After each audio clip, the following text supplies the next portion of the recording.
Hi everyone, welcome to ToRAISE Questions Doula podcast, and I am Thérèse Hakoun. I'm Executive Director of To Labor, which is an international birth doula activist training and certification program, and I am the host of this podcast. I'm here today by myself. Melanie is not available, and I hope you all can just bear still having some of these podcasts without another voice. I love having her here, but we both have really busy schedules, and sometimes they don't sync for our ability to podcast together. So today I am going to have a guest that we will be speaking to in a few moments, Heather Self. She is a birth doula in practice, and she's going to share some insights that she has had since the birth of her child. When she first began doula work, she had not had a child, and when she eventually did give birth, she had what she would describe an extremely traumatic birth experience. And she wants to talk about how that experience has changed her in her practice as a birth doula.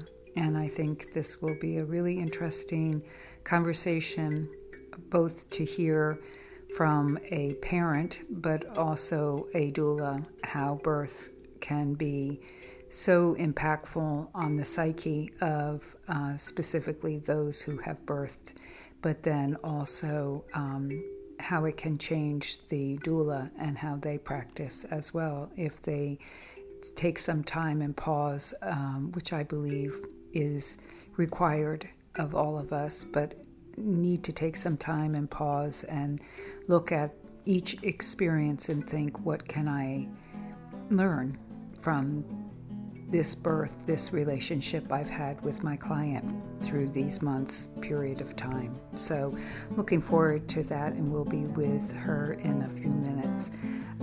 So stay tuned and we'll be right back.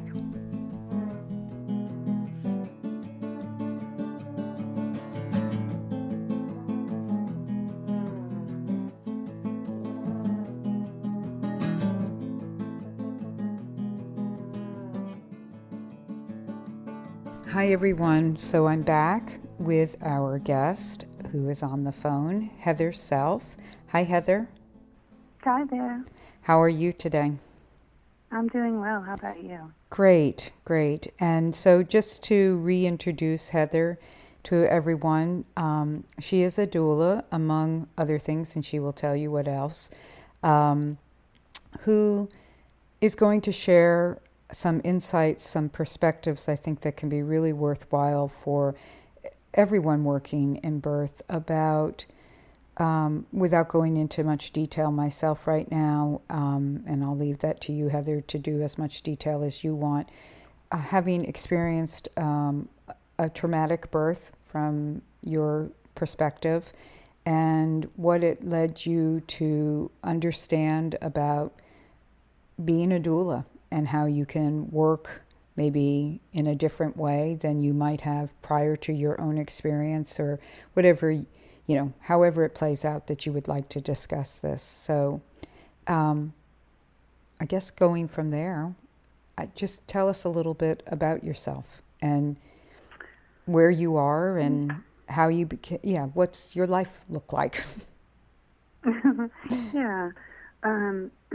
So I came into doula work around 2009. I went through the Hakomi Institute program, and as part of my graduation, I had to do practicum work. And so a midwife friend of mine said, come and work with some of my clients. Hakomi is a somatic-based mindfulness counseling modality. So when I had the chance to go and work with pregnant women in that capacity, I was really excited. And after doing that for a while, I wanted to understand more about pregnancy and the journey of emotional journey of pregnancy, which led me to do my first doula training, and that was, I think, 2009. So I was working as a doula before I gave birth ever. Mm-hmm. So I've been sort of attending births on and off since around 2011, I think, or 12. I'm sorry.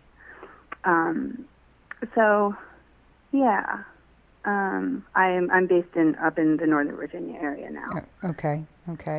And then you do have a child. Yeah. So my son is he just turned 3 a couple weeks ago. Wow. So, yeah. And so, yeah. So can you tell us, what your experience has been as a doula and how your own experience has maybe altered the way you practice, or just insights that you have to share?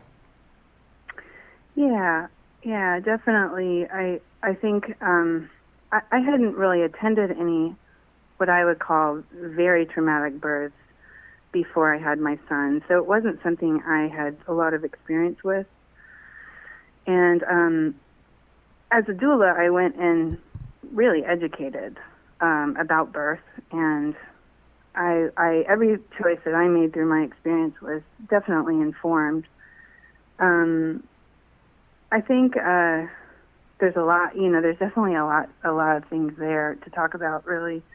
It's a matter of where to start. Yeah. I think maybe one thing that's jumping out in my mind right now is that as a doula, I kind of understood what I was missing, if that makes sense. Like, a lot of women who have traumatic births are going to miss they may be missing the golden hour. They may be missing that early contact with their babies. They may be unconscious for parts of their birth. The medical circumstances, may prevent a lot of the things that we hold as being optimal from happening. Right. And so for me, having a full understanding of the negative consequences of missing those things, that was really difficult for me. And I had to really unpack a lot of that because I don't think that I had... As the person who gave birth. Yes. Yeah. I had to... there wasn't a lot of good news for someone with a story like mine. So I had to kind of drop some of the narratives I was hearing and just listen to myself and listen to my family. Can you... I'm sorry Yeah. to interrupt you, but yeah. What do you mean? I guess I just want some clarification on that, better understanding. What I'm hearing you say is, as a already practicing doula who had multiple birth experiences with other people, you had experience and a perspective image of what birth looked like and how it would be, and then yours wasn't anything in that. It did not reflect what your experiences had been as a doula. Is that what I'm hearing? Yeah. Yeah. And also, I guess I'm also talking about things like I was saying, the golden hour, or having the microbiome exposure, those kinds of things, like the things that we hold as being optimal and most healthy for babies and mothers to experience right after giving birth. Does that make more sense? Right. Yes, I gather. I did hear that, but also I guess what I wanted to ask was, you said you had to drop the narratives that other people had and just listen to your own. And what were the other narratives that other people had? Well, I would say those other narratives are kind of that, like, oh, you're missing, you've missed this experience, and I think the other narratives, I would almost call them the kind of unseen forces, the things that I was reading and hearing, before, during, and after my experience, like, like I was saying, kind of the negative consequences. I mean, I certainly didn't get the experience. I could never have imagined what would happen. You know what I mean? I didn't have clear hopeful expectations going into birth, because at the point when I gave birth, I sort of understood that, having witnessed birth never really go exactly how people plan. Right. I mean, it doesn't, and I knew that going in. So I wasn't like my expectations were dashed or anything. It was more like, where can I find good news about this? Where can I find resources for resiliency and things like that? For yourself, about your own experience. Got it. Yeah, okay. Exactly. Yeah. Okay. Yeah. I hope I'm answering that. No, and things that people were sharing with you weren't supporting your experience. Is that what I'm hearing also? Yeah, and I have an easy example of that. Like at one point, I was in the ICU, and still you were yourself. I was, myself. I was in the ICU, and I remember a social worker coming to visit me in the ICU, and she told me that I was at a very high risk for post-traumatic stress and for postpartum depression. And then she said, I should really talk about my experience, and can we talk about this now? And I kind of laughed, because I thought, I'm still doing this, actually. I'm still in the ordeal here. Like, I was surprised that, I appreciated her concern, I guess, but I also thought it was kind of funny that she wanted me to talk about this now, while I was still very much in the ordeal itself. Right. And Heather... So it's things like that. Mm-hmm. And this is for you to decide, and please understand, I'm not trying to force this in any way. Is there any way you can give us a little bit of, like, at least a paragraph or, a view of what your birth was? That was, you mentioned that you were in intensive care. We don't... Yeah, can you give us any details of the experience so that we have a greater grasp also of what you might have been going through? Yeah, I can say, I don't want to obviously lay my entire story Totally out, respect that, yes. But I can say, and I will say, that I had a pretty big hemorrhage, that's the thing that really it did take me to the edge of my life, and that I can say. Okay. And it also caused trouble for my son. And I will say that we're both doing well now, so that nobody's wondering how we're doing, because we're fine. So this was all very unexpected. I had a cesarean that became emergent.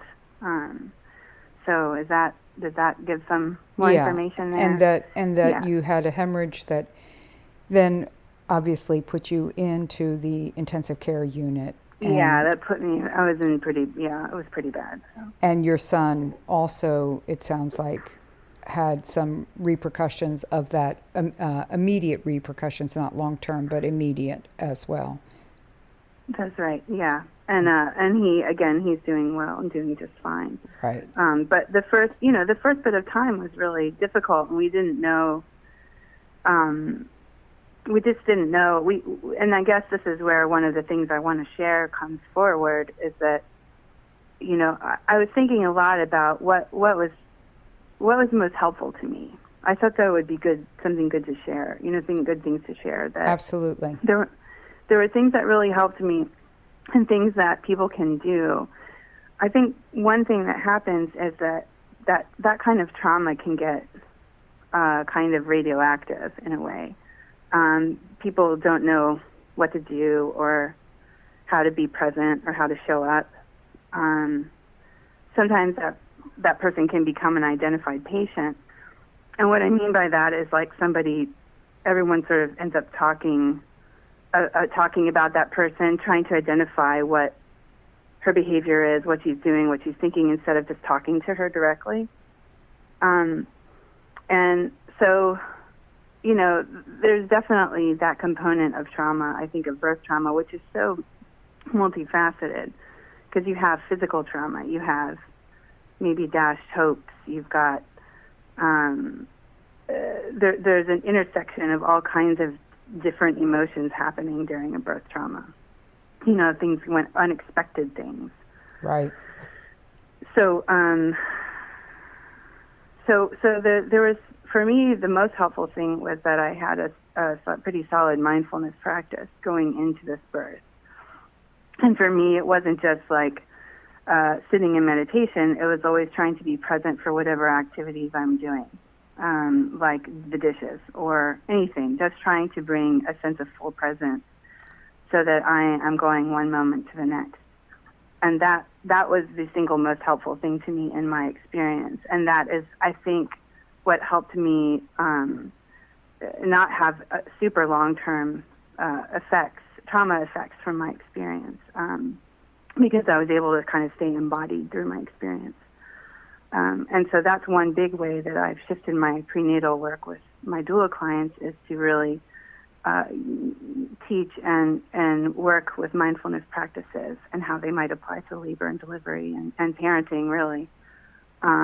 So that was one really big thing that helped. And then also understanding the power of repair, which is kind of what I was alluding to earlier, about finding a lot of kind of bad news about my birth and realizing that, there's repair can happen, even if we missed all those experiences.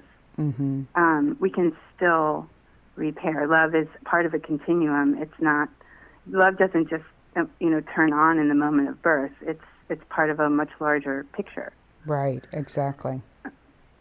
So that was really helpful to me to keep that long view, and that helped me kind of get through the daily aspect of recovery, which was really difficult. It was prolonged, and it was really grueling recovery for all of us.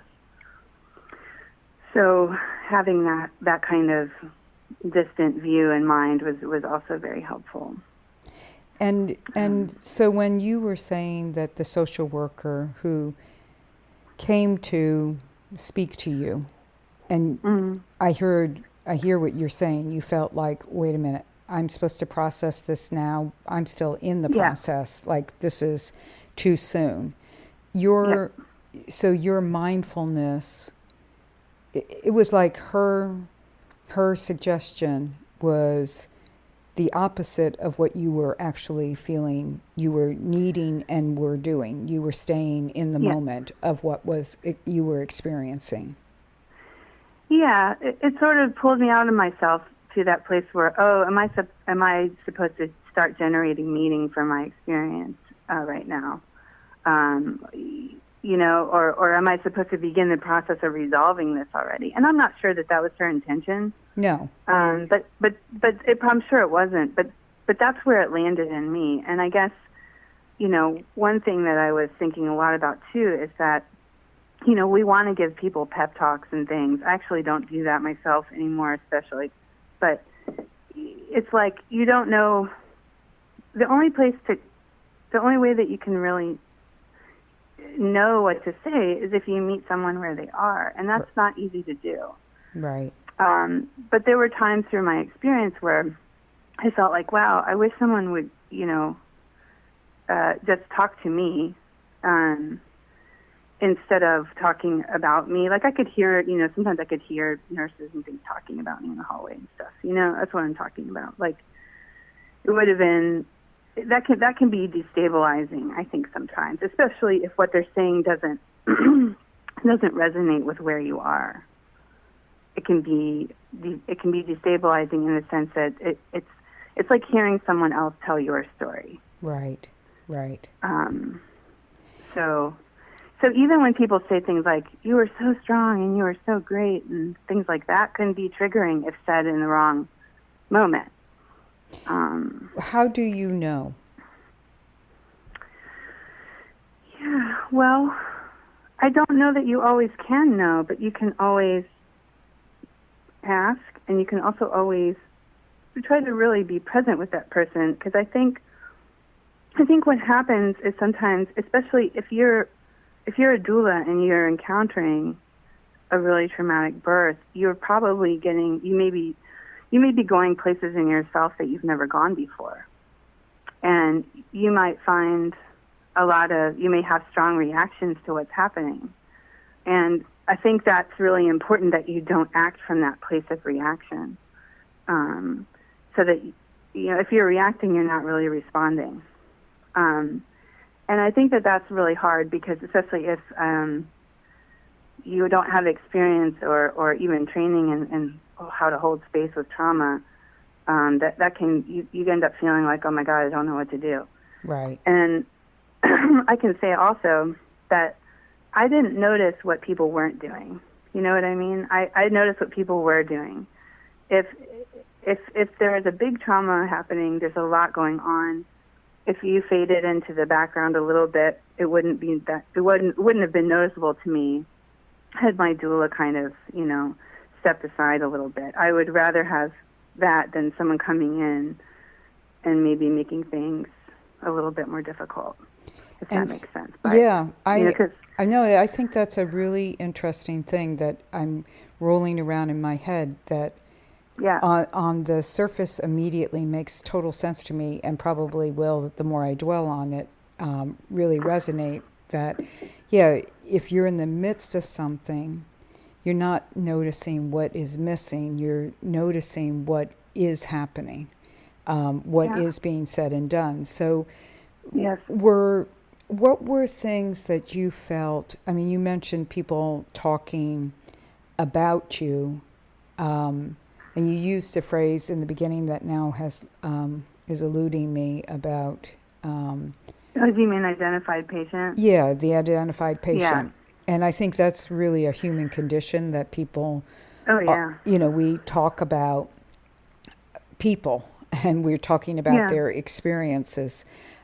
What else, what were things, honestly, Heather, that made you feel, and this is from people who were close to you, people, maybe the doula, whomever your birth attendant was, that said to you, that made you think, why are you saying that to me? Or set you into a place that was not okay? Well, I think, let me think about how to say it. I think that people had their own reactions to what was happening, and I think that was actually fine. The problem is that I did hear some of that. And and this is everywhere. I mean, I don't even, this is because my birth had an impact on the hospital where I was also. It was kind of a big deal there, because it wasn't something that wasn't a normal circumstance at all. And so, I had a midwife, and, at one point I'm hearing the nurses talking about my midwife when they think I'm not, when they think I can't hear them. It's things like that. Okay. It's also feeling like it's interesting because let me just think a second what I want to say about that.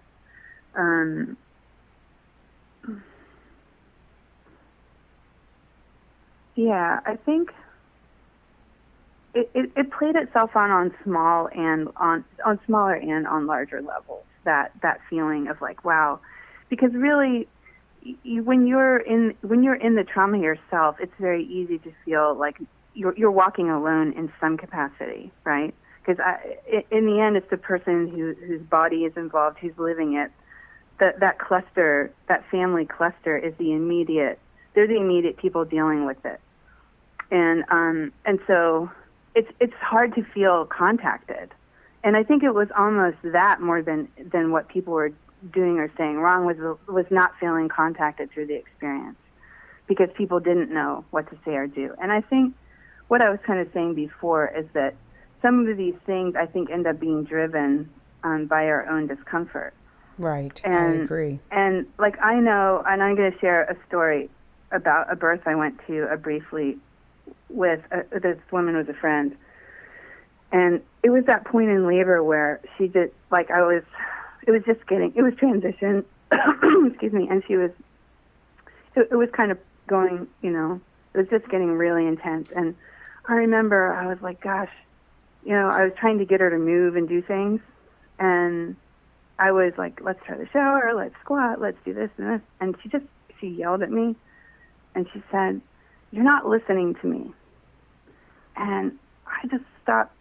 I stopped dead in my tracks.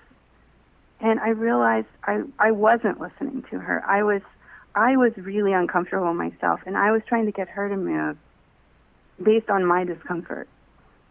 And I was so grateful that she could tell me that, because I realized instead of just talking to her, I was trying to get her to do things. And it wasn't done with any terrible, I didn't know, I wasn't conscious of what I was doing at that time. I thought that I was helping her. I thought that I was, encouraging her and directing her to do what I thought would help her. And in that process, I actually lost the direct contact with her. And luckily, she was able to speak to that, and then we were able to reconnect. And I hope that makes sense and draws a line to what I'm talking about, because this is a lot of subconscious stuff we're talking about.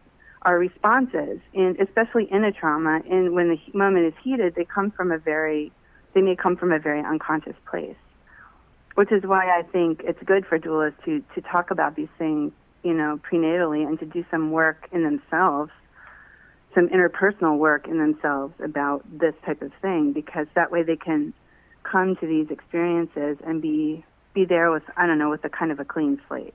So when you say it's something you feel should be talked about prenatally,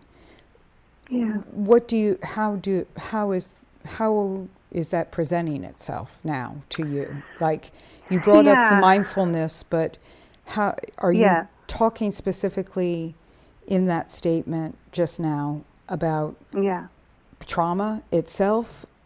What are you meaning? I think I sort of went kind of wide with that statement there. So I think we plant seeds. We are planting seeds with our clients prenatally, for sure. And how we frame and present information, I think, is very important.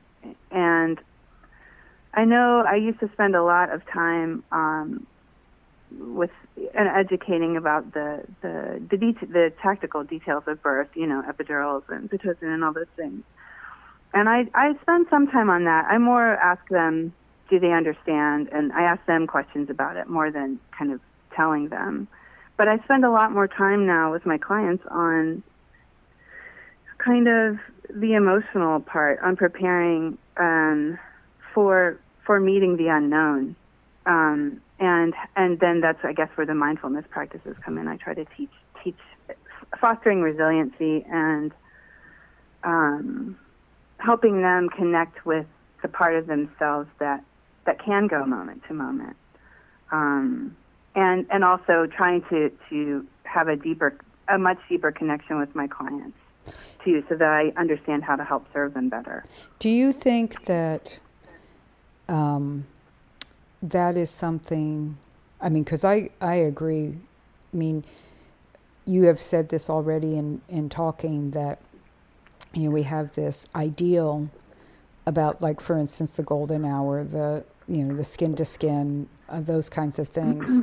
And that's our ideal. And so I think it's really important, though, that we're really clear on the unexpected can always occur. And it's something I talk about in workshops, like birth has its own authority and it will make decisions. So I'm hearing you talk about that and going to their resiliency and helping them become more aware. Do you think that doulas can do that, or is that coming I think they can do that, but from the depth that you're talking about, is that something that doulas can do, or is it something, because you have a therapist training behind you, that it's more involved for you? So I think what you're saying really speaks to the intersection that doulas find themselves sitting in, which is there's social, psychological, emotional, spiritual. All of these pieces intersect. There's intimacy. So I think it can be really hard to know what your role is and to understand what to offer and what to bring forth with your clients. I think there, again, it's like knowing yourself. If somebody asks me something as their doula, if I don't have a ready answer, that means I don't know. And I will try to get them that information. And I certainly hit that with people. Like, there'll be parts in a conversation in a meeting where I'll just go, this is going past where I can comfortably go, I think. And I won't necessarily say it like that. I'll say it a little better. But I do think that we can prepare our clients for the unknown by simply, when I've had a few clients who will say things like, whatever happens, I can't have a cesarean birth. Right. And I just think, oh, no. Yeah. Like, Yeah, please. Yeah. So then I might say something like, well, what if that was the one thing that you had to do to have your baby? Would you do it? And, that kind of level of dialogue is not for everybody. Not everyone needs to hear it, and not every doula needs to say it. People are coming into birth with a variety of levels of depth. For some women, it'll be a huge, deep, giant, life-altering experience, and for some women, it will be maybe not as heavy, not as intense. And so I think that's, kind of where you come in, knowing yourself, like what kind of clients do I want to work with and at what capacity. For me, I like to go deep with people, so that works out well for me to have that kind of client. Right. But yeah, I think, in presenting information, I think we can present it in such a way that says, this is what's optimal, but this isn't, there are... Just the idea of recovery, I think, is important. The idea of recovery and of resiliency, however you can foster that, I think is really helpful going in. And, for me, I went into my experience with some trauma training, and that was really helpful to me because I understood that getting through trauma it's about regulating yourself and staying in your body. And what I mean by self-regulation, does that make sense, or do you want me to say more about that? Yeah, you might as well say some more about it for clarity for everyone. So I remember early in my experience, I had some there were some stories I had trauma training through the Hakomi Institute, and so I had some stories in my head and I thought of these stories like going into my surgery, and it reminded me that I needed to be able to say what I needed to say no to things and say yes to things as much as possible. I had that in my mind going into this experience, that I was going to listen to the questions that were asked of me, and then I was going to check in with myself with each question and take the time I needed to give a real connected answer. And so that was really helpful to me because, I was in a position where I didn't have any, I was unable to move my body. I was pretty helpless in a sense.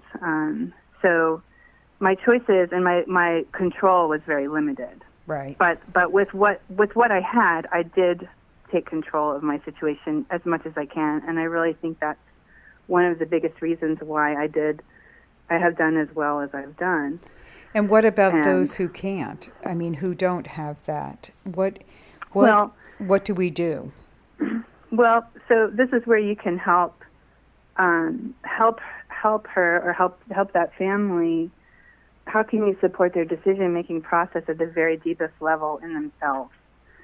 And this is where, it's good to ask. One thing I have found that people need is just a moment with something before answering. That's one thing a doula can do is say, I think you talk about it in the training, the 3 second or or 30, I can't remember Yeah, how 3 many seconds. seconds. Mm-hmm, mm-hmm. Yeah. So just helping them remember, especially, once they're in this ordeal, once they're past the emergent part, there will be time, there will be moments where they can take a second and check in with themselves about what's going on. So you can ask those kinds of questions of them, and not offering your opinion, but just saying, how do you feel about that? Or, you can take a minute and take a nice breath and think about that for a second. Feel into that. And then make that decision from that place. I guess there are times through those experiences of really traumatic birth where, you have no control over what's happening to your body. But for me, it was key to get control when and how I could. Right. I hear that. And as a doula can support that, is what you're putting out there, that the doula can support that person having still their own voice, having autonomy, having an awareness of that they still had power of action and decision making when they did. Yeah.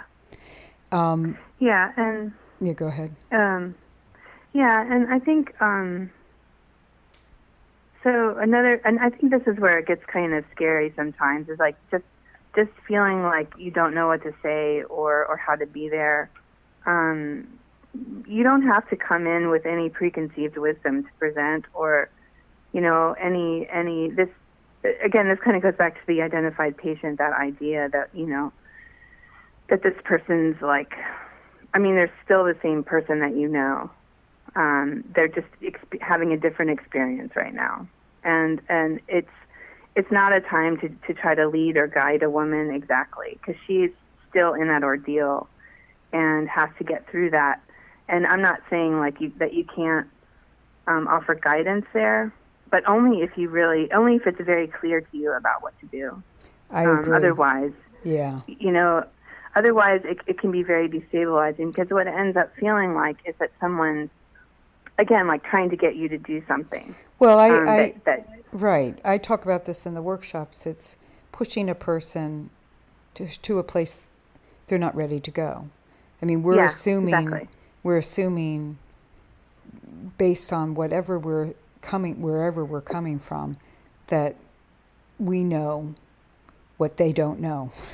And we can't know that. So what I'm hearing you is really affirming, having gone through this experience yourself personally and then professionally, your expertise is really being present for that person and really listening to where they are and observing where they are, not even just a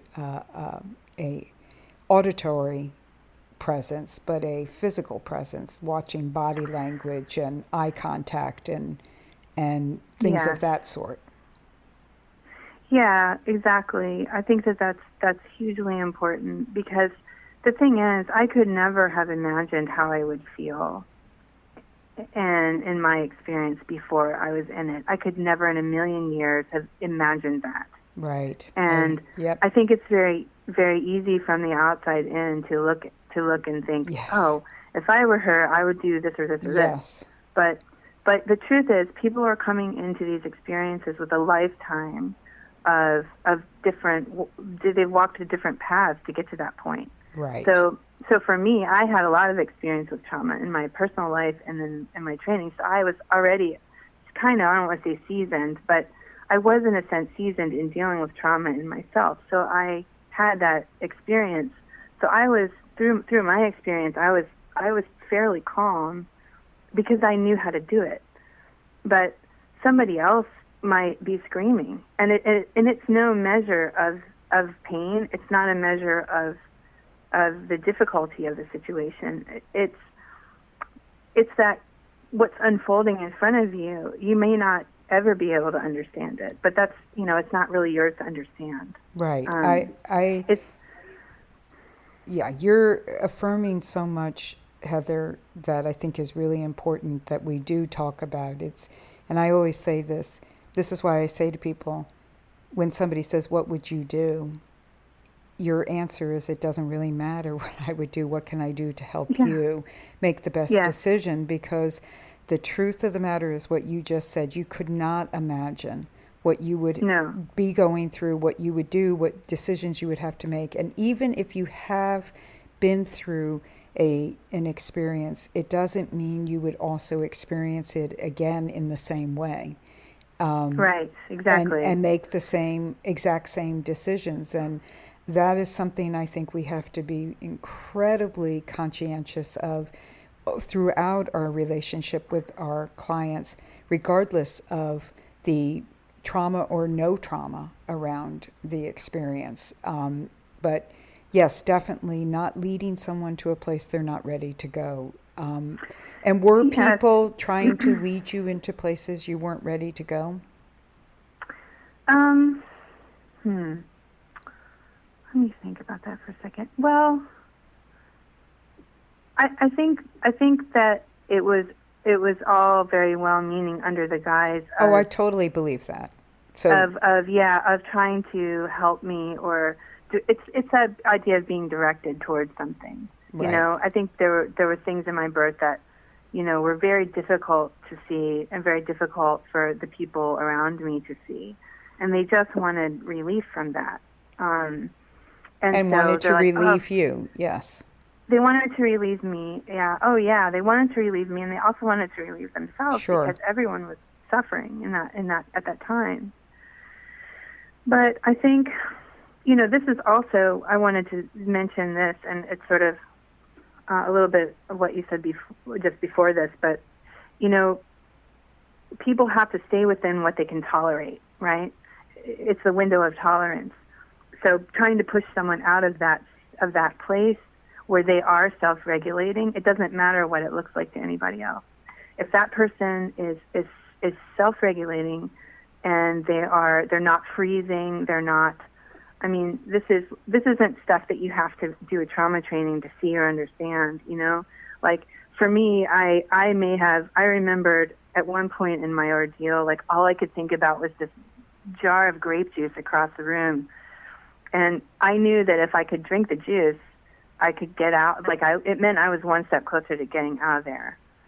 And so I thought about the juice. And when I took my first sip, it was the most pleasure I'd had in eons, right? Mm-hmm. And it didn't mean I wasn't sad about what was happening or upset, you know? It meant like I was regulating myself, and I had made this deal with myself about getting a sip of juice.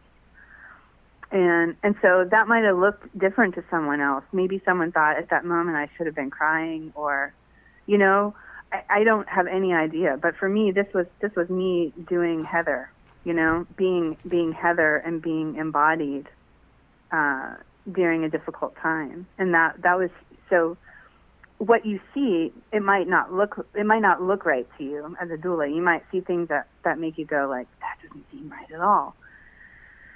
But again, that birth and that situation has an authority that's, you know, going way past any of us, I think. I mean, I do too. You know, there are things there that you may not see that you're only seeing part of the story. So it's not really for you to step forward at that point and try to change that story. Right. And so you had time in the hospital. You then came home.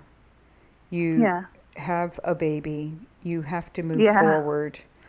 Yeah. Life is going to carry on despite the trauma that has occurred. So what kind of input do you have, perspective on the days, the months after somebody comes back into quote unquote, and I really mean that, their normal life? I mean, and helping be, you know, or being, not helping, but being supportive. Yeah. Well, you mean it like as a doula there? Yes. Yes. Yeah. So I think for a doula, you have to decide how involved you want to get, and what feels appropriate. I know, like, I tend to do a lot of follow-up with my clients anyway, because I just feel like postpartum needs so much more attention. So I have that factored into my sort of my fee and everything, that I give lots of postpartum care. And women who've had difficult births, like for me, what I needed a lot of practical help. And so that would be one great thing a doula could do, is help organize meal trains and things like that.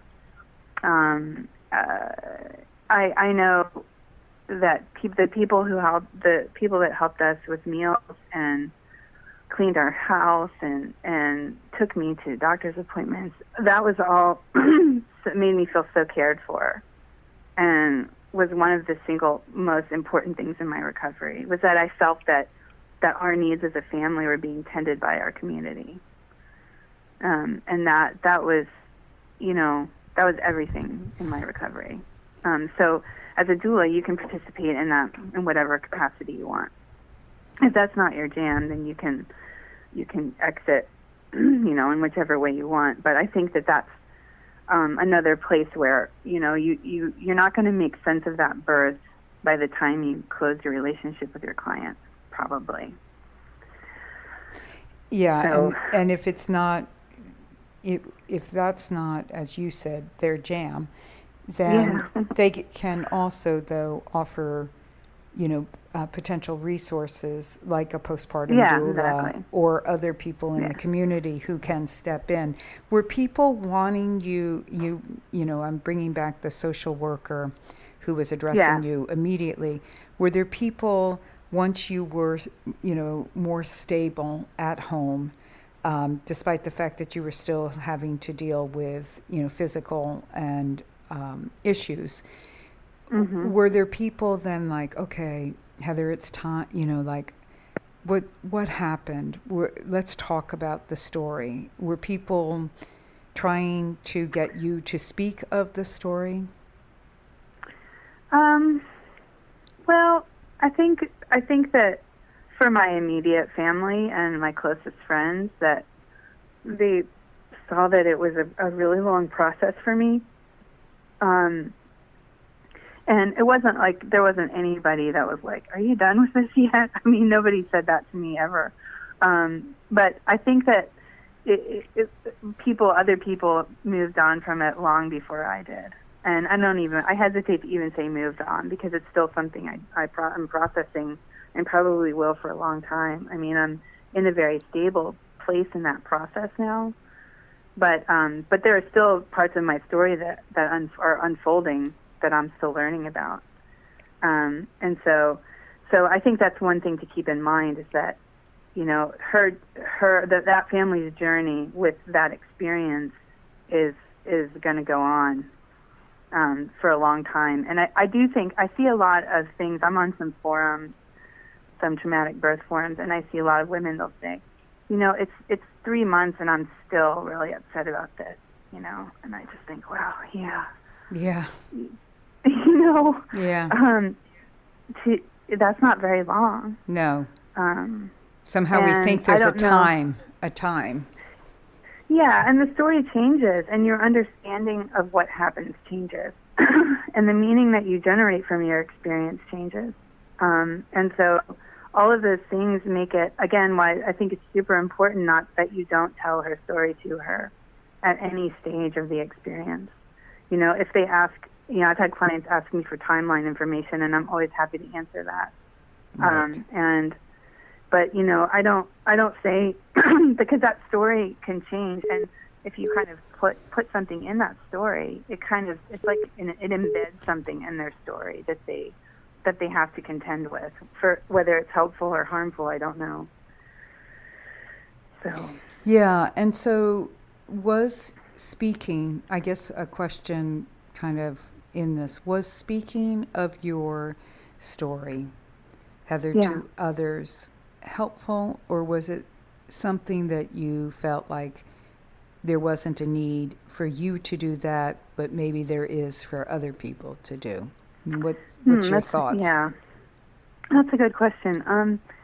Sometimes in the telling of my story, I would re-traumatize myself, and I would find I was having like trauma activation for me, it was very clear when I was kind of feeling having a trauma feeling, like, you know, I would get really cold and things like that. Like I would go into a somatic kind of experience that was not, excuse me, that was not grounding or helpful to me. So telling the details of my story, I found was really kind of awful. It didn't help me. And even sometimes now when I tell the story, it's like I have to weave other things into it to make myself feel, you know, stable when I tell the story, because it's, you know, it's still difficult to just straight up tell the story. So I think for some people, sharing their story, it depends on how they feel about it. If it helps them, you know, there's something to be said for saying it enough to take the charge out of it. Right. And that might work for some people, and it's a more cognitive approach. For me, what helped me the most take the charge out of my experience was lots and lots of energy work, because it took me away from the cognitive aspect of what was going on and into the more physical and energetic part of my experience, which, you know, I don't know if that would help other people, but it certainly helped me a lot. Well, and what I'm getting from this also is, again, meeting the person where they are. I guess it should, hopefully, if it's broached appropriately, you know, asking if the person wants to share their story, and not forcing them to tell their story, and then being ready to listen if indeed they want to share, and not necessarily do anything but listen to the story, not be the opinion maker, or, oh, well, did this, you know, if you had only did this happened, maybe this wouldn't have happened. Then if not storytelling, then yes, energy work can be an option for a lot of people as well. Well, and it helped me. Having craniosacral work was enormously helpful to me in just resetting my nervous system afterwards, because a trauma, I think trauma happens just with basic surgery. Any surgery you go in, even planned, these are all traumas in the body. And so when you have a multi-level trauma, which I think birth trauma almost always is a multi-level trauma, it's very hard to pick out the pieces to work on, you know, because it all seems like a crazy mess. And then you have a baby you have to take care of on top of all of that. Yeah. And so it's a really unique and difficult type of trauma, very specific. And so for me, that energy work was great, because it's like I don't have to effort, you know, at every single part of this recovery. I can actually allow some of this to be cared for by others. I can receive, you know, from others. I don't have to sit and grapple with this all by myself. You didn't have to figure it out, in essence, it sounds like to me, as far as... to feel better. Yeah, your brain didn't have to figure it out. Yes, exactly. Because those kinds of questions, too, those kind of mental questions get you in your brain. And I just don't know how helpful, you know, trauma, when you're in a traumatic experience, you're not in ordinary life. You're in a different, I would say, a little bit of a different state of consciousness also, a recovery consciousness, which is not ordinary. And so, you know, ordinary measures don't necessarily apply there. So, you know, one thing I remembered, and this is just something, I guess it's coming to me at the end here, which is that I remember at one point my doctor, my OB, was wanting to tell me he wanted to tell me the story, my medical story. Right. And I remembered saying, I put my hands out. This was all I could do. This was still very early when I was actually still in the intensive care. And I remember putting my hands out and saying, no, you know, stop. Like, I can't listen right now. And I understood in myself that you know, he was ended up being wonderful and great, and he didn't mean to whatever, but I had to correct him kind of in that moment. And I'm just glad that I knew that he was crossing over into something in me that I couldn't do, that I was, you know, about to get pushed out of my window of tolerance. And so anything as a doula that you can do to help someone stay in what they can tolerate. And I think, again, by being present and observing, you can probably tell, if you're really listening and you're really there. Oh, is that okay for you? Or, how do you really feel about that? I'm noticing you're looking like maybe you don't want to do that. Is that right? You can ask that kind of question, that open-ended question. And then they might go, I don't really think I do want to hear about that right now. Right. And then they can say that. Yeah, I don't think and I wish we had a lot more time, and maybe we'll continue this at another time, but I feel like one of the things we haven't really touched on but is relevant too is, what does the doula do with the trauma, and but one thing I'm hearing very clearly from you, it wasn't your doula in this case, it was the doctor in this specific example that you gave. It was the doctor had trauma probably as a result of this experience. Yes, he did. And he needed to tell his story. And you were the other participants, so of course he would want to share it with you. And yet that would be the role of the doula also, of being very cognizant of, okay, I may have experienced this, but I have to, and I do need to tell my story, but not to the person who I experienced this with. Yes, that's so huge. And, I think that's so huge. And some of those stories ended up making their way back to me. I heard some of those stories, and it was really difficult. It was really destabilizing, because what happened for me internally is that those stories got mixed up with my story, and they were different. And it made me, at a few points, and I was so very vulnerable during that time, and so those stories kind of made me question my reality. It was destabilizing to have things reflected to me that didn't feel true. Like, if your client is reflecting strength, then you get behind that. Even if that person doesn't look strong and isn't strong, but they're feeling strong, that's where you can stand with them. I think taking the client's lead is so important, and unpacking your story somewhere else entirely is. And in a confidential way, though, too, where it does not come back to the person who the story is about. And I think that's really a key factor. And so really an important one that we talk about. Yes, and what happens is you end up questioning and doubting yourself. For me, I had some doubts about myself, because it never occurred to me that I wasn't, the only way to say it is, it never occurred to me that I wasn't the hero of my own birth until I heard other stories about myself. And I had to clear that out, and it took precious energy to do that. And that's just the thing. That when you're in that trauma, you're very limited capacity what you can do. So any input that comes in is just huge. It's like a tidal wave. Even just 2 words, 3 words. I mean, we all know the impact that words have on laboring women. It's like one sentence can alter the course of things. And I don't say that to make huge pressure, but it's that this time, especially after a traumatic birth, is very, very fragile. And so, the input that comes in is louder than it will ever be.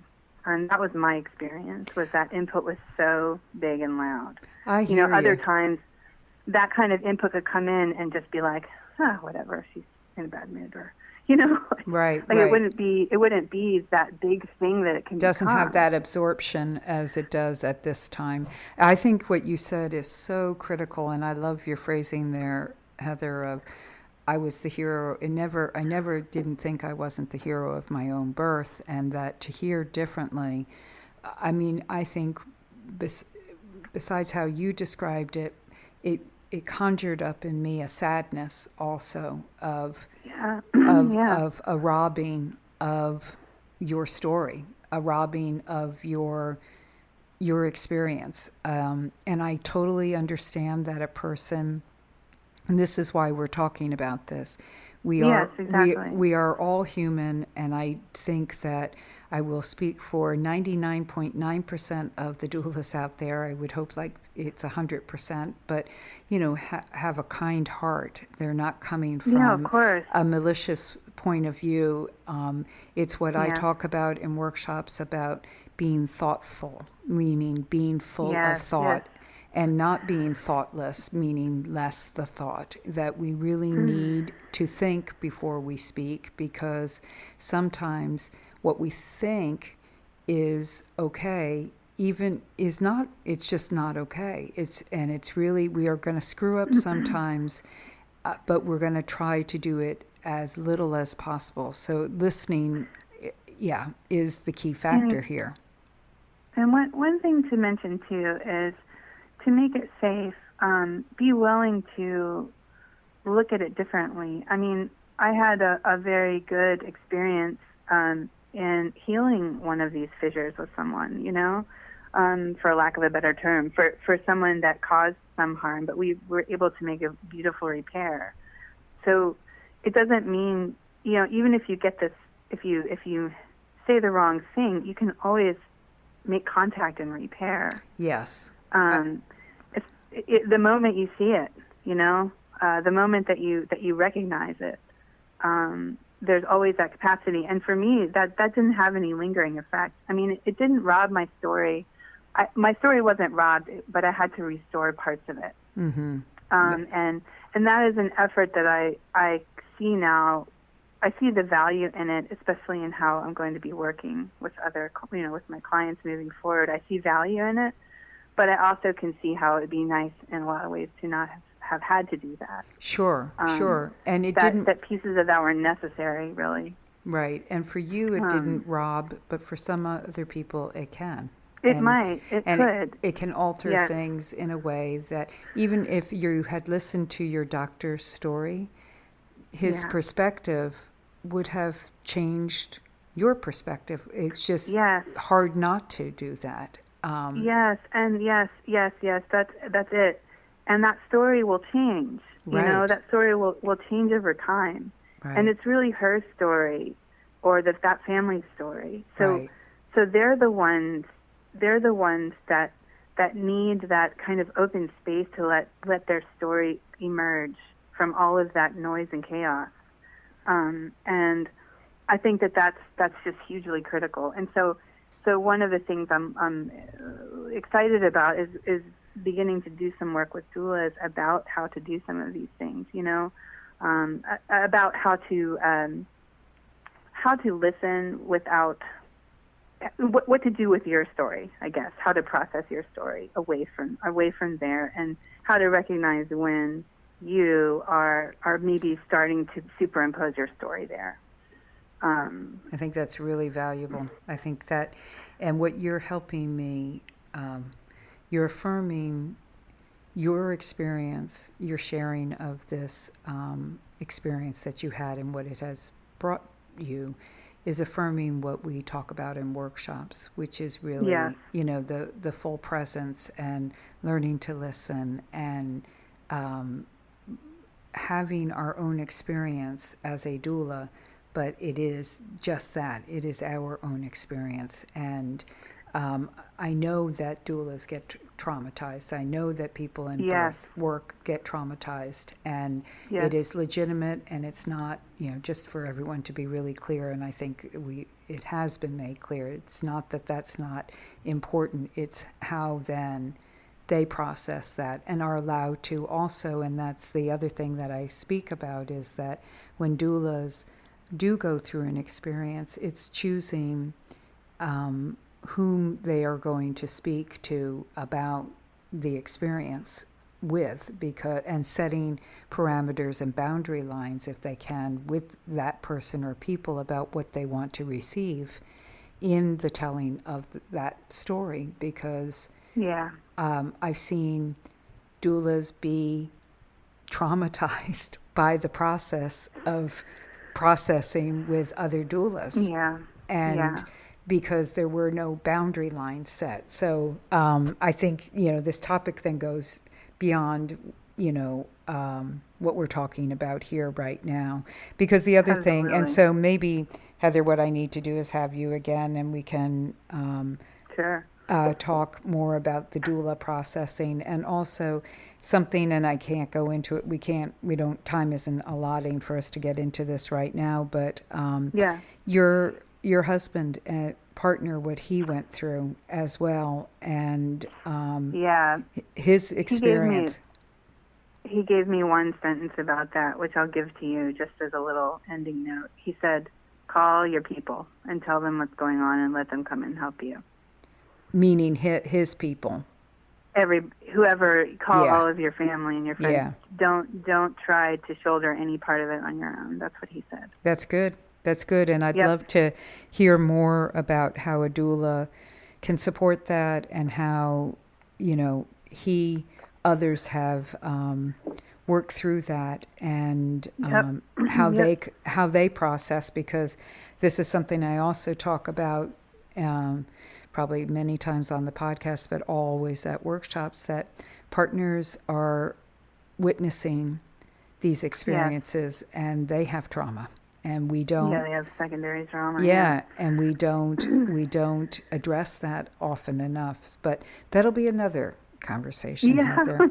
So There's a lot to talk about this, isn't there? yeah, I Yeah. really appreciate you taking some time to talk and share about your experience as you can, and from your perspective as a person who gave birth, and also as a doula prior to that birth and after that birth, and how it kind of made a transformation in you, and how you practice. I think it can be really valuable for others to hear that experience. So Great. thank I you. was really glad to be here. You're welcome. Thank you. Thank you. And I think that's it for the moment, but I hope to have a further conversation with you in the future. So you be well.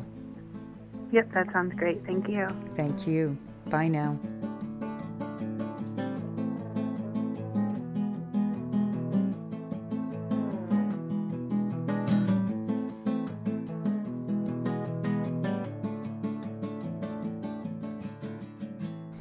So I really appreciate Heather taking the time to talk with me and all of us about her experience. I hope that what becomes very evident, which is something that we talk about all the time in our workshops, which is that the job of a doula is really to be fully present for our client, to be truly listening, not with a preconceived notion of what we think listening is as far as how to respond, but to really listen and make choices about how to respond based on what we are hearing.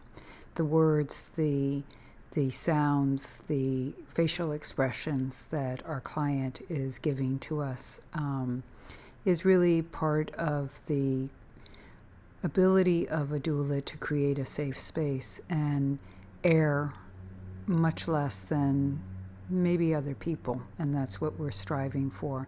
We're not perfect, but if we have a focus on being fully present and truly listening, we have a better opportunity of really doing our job well in that capacity. And I think that I also just want to point out how I appreciate that Heather didn't feel compelled to give us all the details of her story, that she was, I'll use these words, protective of it, even many years out, that it is her story, and that, she's sharing it with thousands of people, I'm sure is something that was, or I'm pretty sure, that was present in her mind.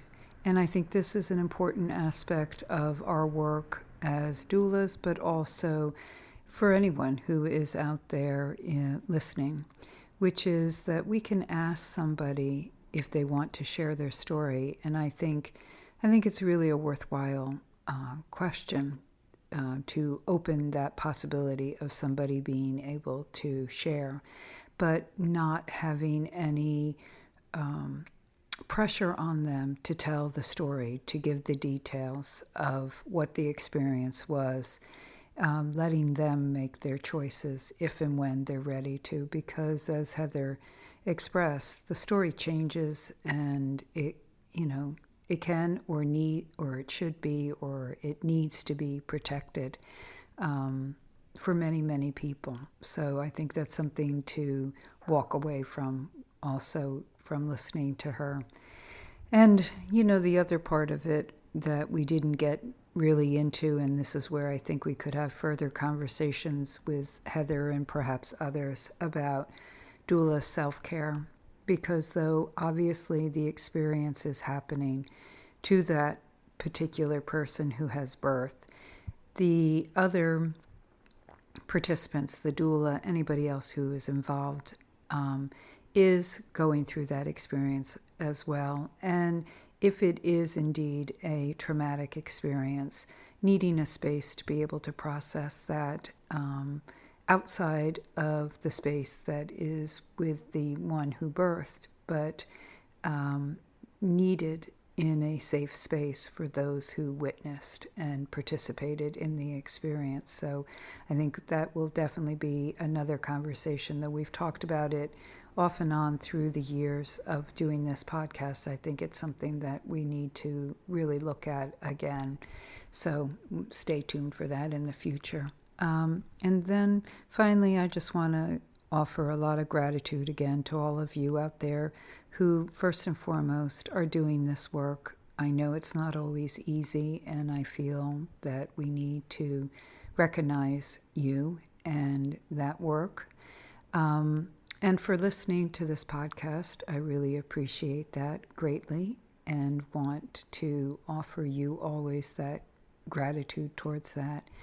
I also want to point out that we do have workshops coming up in 2018 that we've already started scheduling. So please take some time to check out the website and our calendar page, and consider coming to a training. Whether you've been trained before or not, but you're enjoying what you hear on these podcasts, we'd love to have you come. There's always room to learn more. Boy, do I know that, having attended this particular workshop so many times. I'm always learning from the people who attend, and there's always new information that is coming up and is being shared. So, and it can just be not only informative, but affirming and inspirational. And we have many people who have been trained by ToLabor already, or by other organizations, who come again to this workshop and really just find themselves in a really solid space after they leave, which I think goes a lot to what I was just talking about, self-care. I also want to point out that we are having a perinatal loss and traumatic grief workshop here, taught by Carla Helbert. It is December 1st and 2nd, and so I'm not sure that there'll be time to sign up for it, but if you are available to come, we highly recommend it. It's really a part of our work as well, is learning about loss and traumatic grief, and this is something obviously we were just talking about. And also we are having a acupressure for birth attendants workshop here in Richmond, February 1st and 2nd, taught by Keith Bell, who is a phenomenal acupuncturist, and it's such a worthwhile tool. 2 days that are just really full of learning and skills that you will walk away with and be readily available to apply to your clients as soon as you can. So consider that. Plus all the other workshops that we have scheduled. I'd love you to come here to Richmond in January, the 12th and through the 14th, teaching a great workshop. And again, throughout the country, March is jammed, and so is April, May. We're working on June and through the summer. So please take time to check that out. And again, please send us questions, comments to ToRAISEQuestions@gmail.com. We do look at each letter. Sometimes we're slow to respond. Please forgive us. We're not always on top of that as we should be, and we are going to work harder towards responding in a more reasonable fashion. But we do appreciate it and take each letter, each comment seriously.